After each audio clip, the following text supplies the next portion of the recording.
What's up, family? It's your girl, Thalia Confessionals, and welcome back to the Silence Isn't Golden podcast. On today's episode of Survivor Sunday, we're going to talk just a little bit about trusting God's no. This topic may or may not have, conversations about abuse and trauma. So, of course, treat this conversation like any other with kindness and gentleness for your soul. But I am very excited about today because it's kind of my first time officially, I guess, giving an Is He My Husband type of podcast. In the Christian world, I feel like so many people are like, is he my husband? Is she my wife? And today's message, today's conversation is hopefully going to give you guys some insight, a little sprinkle of discernment on how to know if the person that you're considering or pursuing is really from God or not. Because everything I go through is for y'all, okay? God turns it all around for good so that I can testify it to y'all. So y'all gonna want to get ready for this one, okay? This is more testimony and less, Bible verses and stuff, but you're still welcome to get out your journals, to still get out your Bibles, because I'm gonna be sharing some verses with y'all at the end. But for now, sit back, relax, and enjoy this show I'm about to give you. Are y'all ready? Here we go. So, about 3 or 4 months ago, I was invited to go to a football game with one of my high school friends. We're both single, we're both trying to figure out, this faith walk and stuff like that. And she was like, yo, come with me, because her job was giving away tickets. Now, she works with first responders. So I knew that, hey, maybe I could do some networking because I was looking for a job at the time and I was all for it. I did have a birthday party that morning, but I was still able, to change my outfit, get in the car with her, go on the road trip, probably about 2 hours. And during the drive, I was like, yo, so who's going to be there? Give me the tea. And she said, oh man, everybody in there is pretty much going to be married. And I'm like, it's fine. My husband's not going to be there. I'm just going to focus on networking. So even when we pulled up to the stadium, I felt like I was like a kid in a candy store. I was just so shocked with the size of the stadium, how many people were there. It was the first game of the season. It was my first college football game. So it was super, super dope. And when we walk in, she immediately wanted to, of course, say hi to everybody. She was kind of working the room. I was able to meet her supervisor, who was a lieutenant, and this person and that person. It was dope. And she was like, let's take a picture, immediately, right? So we stand with our backs to the game and someone's taking a picture of us. And it's a very, very small suite. We are sitting in a box seat. Thank you very much. It was awesome. And so the person that is standing behind the person taking the photo, I notice, is staring at me. And I'm kind of taken aback because I'm like, what is going on right now? I already had my mindset that I was not trying to come for anybody. I'm here to network. I was not trying to mess with whoever that person was. I didn't even look at their face. I just saw them and I noticed them, that they were staring at me, and I was like, absolutely not. I am so petty that I literally sat down. And little did I know, who would have thunk that it's my chair, the aisle where the stairs are, and then directly next to me is this mystery man, right? And for 2 quarters of this football game, I did not even look this man's way. What does he do instead? He comes and kneels in front of me. He's talking to the person in the row in front of me. He's leaning over me to talk to my high school friend. He's doing the most, okay?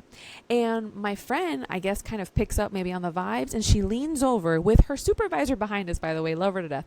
And she goes, is he your type? That guy that's sitting right next to you, is he your type? And I'm like, girl, first of all, lower your voice. What is happening right now? No. She was like, no, seriously, because his friend is my type, and he seems like your type, and this could be perfect right now. And I'm like, girl, not right now. We just got here. We just got to the game. I was like, and then her supervisor's listening. No, 1 second. Later on in the game, I did lean over and I was like, yes, he may or may not be my type. He fits the bill. And she was like, I knew it. I was like, but still, that's not what I'm here for. I'm locked in. Halftime comes, and I was super excited to see the band because I had never really seen a college band on a college football field. This was super cool. They were playing Mamma Mia, and my friend's birthday that I had just come from was Mamma Mia theme. It was super cool. And so I'm getting ready to record it, and homeboy over here looks at us and is like, oh, are you guys coming to the next one? I didn't really know if he was talking to us or if he was just looking at our I didn't really know what was going on, so I didn't answer. And then he says my friend's name, and I'm like, oh, he was talking to us. So I kind of lean back and I look, and when I look, it was one of those moments where you're double taking, and I'm like, oh my God, I know this man, right? And I'm like, where do I know him from? Where do I know him from? And then I hear someone say his name. They must have said his name how many times while we were there? But someone said his name. And at that moment, I was so tuned in and I remembered the name, right? So I lean over to my friend and I'm like, dude, I know him. And she was like, no way. Where do you know him from? And when I look at him, I'm like, oh my gosh. This was my elementary school crush sitting directly next to me, and I have been ignoring him for 2 hours while he's been trying to get my attention. What? She's like, no way, no way, no way, no way. So in my Thalia Confessionals fashion, I whip my hair around and I'm like, your name is Casper? We're going to name him Casper for now. Your name is Casper? And he was like, yes. And I was like, what's your last name? And he's like, the Friendly Ghost. And I was like, no way. Where did you go to elementary school? And at this point, his little best friend, who's my friend's type, walks over and is like, whoa, whoa, whoa, whoa, whoa, whoa. You're asking a lot of questions for Casper right here. Where did you go to elementary school? And I told him where. And then Casper's like, oh my God, no way. Like, I literally went there. And I said, okay, great. Who is your teachers? He's like, how am I supposed to remember who my teachers are? So I started listing the 3 teachers that I had at that elementary school. He's like, that one, my 4th grade teacher. At this point, everybody in the suite is like locked in on us and is like, oh my God, this is crazy. Like cracking up. They couldn't believe it, right? We start catching up, going back and forth. He's like, oh my God, what'd you do after high school? This or that. And I'm like, what about you? He was like, oh, I was in the military. And then, I decided to join, the law enforcement or whatever. Like I have a son, right? And then I was like, oh, so where'd you go to high school? And I was like, my friend went to that high school. He literally sent her a picture of us. She's like, oh my gosh, can't believe like y'all are having a reunion right now. Like it was crazy nostalgia, right? And then it came to a point though, where I told him that I was really happy to kind of be there because I was really considering working as a first responder, like in the field of first responders as a victim advocate. And that's where things kind of shifted a little bit. He was like, nah, you don't want to work as a victim advocate. Meanwhile, this man clearly has no idea of my experience, my career background, or my career goals, right? And I was like, why? And he's like, you don't want to do it. Trust me, you don't want to do it. You're either going to deal with boneheads or you're going to end up dealing with abuse cases, specifically child abuse. I'm like, exactly. That's what I want to do. I want to help. He's like, no, you don't. No, you don't. And now at this point, I'm getting frustrated. How are you going to tell me what my career goals are? And he was like, they know better than to like bring me onto those cases, because I get like super upset, like I'm literally pop off on somebody. And he does canines, right? So he's like, oh, like I will literally bring my dogs on them, like don't play with me. And I'm like, okay, whatever, because I know that whoever I end up with needs to be supportive in my goals, my calling, my ministry. And he was just like not agreeing with me, literally telling me that I shouldn't do that position when I knew that that's what I really wanted to do. But whatever, we let that go. I went to the bathroom and I decided that I wanted to call my mom and ask her if she had an elementary school photo of me, because I wanted to be able to show like, dude, I literally went to this elementary school. And lo and behold, within the next few minutes, my phone buzzes and my mom has a class photo of us in 4th grade. I'm showing everybody in the suite. Everybody's cracking up. And of course, he's like, oh, are you going to send it to me? How are you going to send it to me if I don't have your number? And I just completely went past it and I was like, I could airdrop it to you. And he was like, oh, dang. Okay. But he is so like shocked that I even have this photo. He's so shocked that I remember him from elementary school. I even remember him like playing football. I remember that his dad, I'm pretty sure, was like a LEO. Like when we were in elementary school, I would literally call this man. Like I liked him because he was funny. He had a great smile. Like I remember him. Like we were friends. And I even said that to him and everybody was busting out laughing because, bro, he did not even remember me. He did not remember me. And how do you forget me? I'm unforgettable. But that's besides the point. This man decides, oh my gosh, this is crazy. I need to call my mom. Calls his mom, FaceTimes his mother, and is literally showing me on the FaceTime with the photo. He's like, Mom, do you remember a girl named Thalia? She's here. She remembers me from 4th grade, this or that, this or that. He like couldn't believe it. He was literally like in a daze, right? we keep catching up. There's another couple that's there in the suite, and they're trying to figure out everything that's going on because they're not first responders. They were just joining the suite. So my high school friend is catching them up, and they're like, "Oh my God, this is such a meet cute. They're gonna get married. They're gonna they're gonna come back here. He's gonna propose to her or whatever." Like, they were totally hyping it up, and little do we know that on the big screen, somebody was actually getting proposed to. So me and my friend were like bugging out. Like, this felt like I was in a rom-com, like literally. And then I decided to ask him about his son because obviously he's a father, like that's important to him. And I was asking like why he wasn't there, especially because he loves football. I'm sure he wants to introduce his son to football. And he was sharing how unfortunately like his baby mama was kind of giving him a hard time, allegedly, and not wanting him to come to the game. I guess they were, a couple hours away and she was with her fiance and this or that, right? He's giving me a whole story. And in the moment I was like, dang, I'm really sorry. Like, I felt bad, and then whatever. So we kind of wrap up. We took a picture together. We're literally, walking to the car together. Him and his buddy, wanted us to drop them off at their car. I'm FaceTiming my mom. He's telling her how beautiful I am, how he wanted to talk to me and this or that. Like, we're just recapping the whole experience. We're cracking up on FaceTime with my mother. Okay. Then we finally get to the car and he sits in the front with my friend and I'm sitting in the back with his bestie, who's drunk out of his mind, by the way. And they decide that they want to play this really vulgar, aggressive rap. And I just completely tuned out. Like, I just was completely turned off. Not in a sexual manner, but just almost like an ick. I'm like, wait. What? And I'm not saying that I can't be with a guy that listens to rap, but it was very, very aggressive rap. And I did not like it. And I'm like, okay, God, this feels really weird. I don't like this. And then he turned on some Morgan Wallen, who he really, really loves, I guess. He was even asking me to sing Morgan Wallen songs because I told him I was a singer. And he's playing with my Squishmallow, trying to be funny, this or that. We attempt to drop them off at their truck. It is not working. There is so much traffic, so many cops. They eventually get out of our car. Again, his friend is just not feeling well. But his friend's like, yo, let's go out to eat.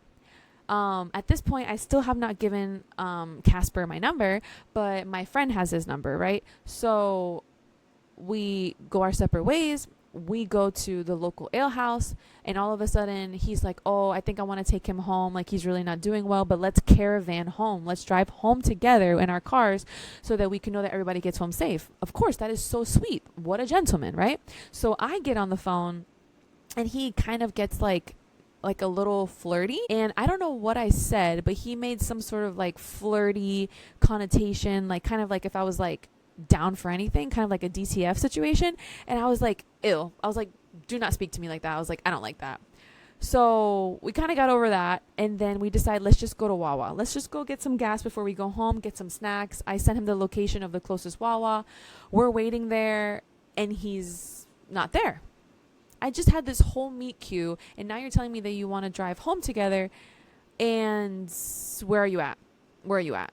He calls, says that he doesn't know where we're at, this or that, and he's telling my friend, I guess, that he wanted my number, and I'm like, he needs to ask me. I'm playing super hard to get.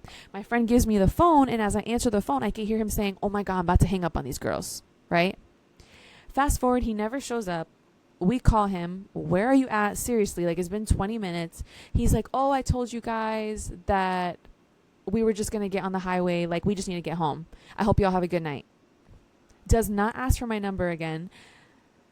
Doesn't stick to his word at all. Just completely, flipped on us. So the whole drive home, I was extremely upset because I feel like he just lifted me up and just completely dropped me off. And my friend, unfortunately, was upset because within 20-30 minutes of our drive, we actually got pulled over by a freaking state trooper, if you could believe it. So when we got pulled over, because they're first responders, I went to my Instagram because he had just finished following me. I was trying to follow him back. And lo and behold, as the cop is literally at the window, I see that he just unfollowed me from Instagram. You just got on the road and you're going to unfollow me already? Why? He unfollowed me and didn't even accept my friend request, mind you. So I go to the DMs, and if you know, when you have a private page and you DM somebody, it's going to end up being in requests. I forgot that, but I said, hey, we just got pulled over by a trooper, maybe to see if he can I don't even know, loop back around, catch up with us, help us out. I don't know. Can you believe that by the end of that night, he never accepted my friend request. He never followed me back. He never asked my friend for my number, and he never even responded to my DM. I literally went home and cried. That really messed with my emotions. I felt extremely rejected. And then that whole weekend, nothing. The whole next week, nothing. I had to process with several of my friends because I was so confused on what I possibly did wrong. I was literally blaming myself for playing too hard to get. Like maybe if I would have been cooler or more laid back, he would have gotten my number and then I would be talking to him. And everyone that I spoke to was like, there's nothing wrong with you. There's clearly something off with him. Maybe it has to do, with his family situation, with the baby mama and his son, who knows? So I just decided, at some point this pain is going to go away, and eventually it did. But I was still having dreams, if you could believe it. I had a dream of a red moth attacking me while he was in another car watching it all happen. And then I had another dream where he was in full uniform and he was kind of being flirty but just being weird. And all the dreams that I've had since that interaction were unfortunately negative. So I knew, even though I didn't have real answers, that something was off, something was weird. The months go by, and now we arrive at this week. This past Wednesday, 2 days ago, my friend texts me on a whim, my high school friend.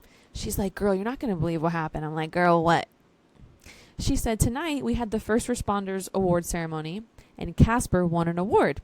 So the captain, the lieutenant, whatever, the leader goes up and is like, hey, we want to acknowledge that Casper won an award tonight, but unfortunately he's not here because he's getting married today.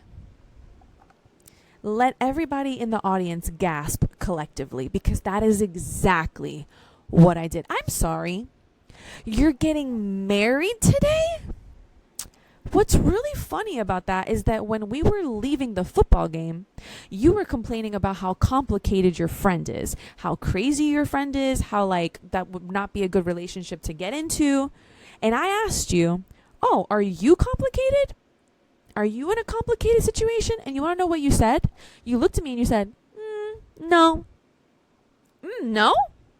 Really? Because I'm pretty sure you did not just meet a girl overnight and decide to get married in the middle of the week. That's giving courthouse wedding. It's giving maybe potentially shotgun wedding. Like, what is going on? I'm pretty sure you did not get married overnight. So that means you must have been in a relationship or engaged while you were flirting with me. My high school friend was cracking up out of disbelief. She could not believe it. But you know what that proves to me? Is that everything that is in the darkness will come into the light. God will reveal everything. And he doesn't have to. That's the crazy thing.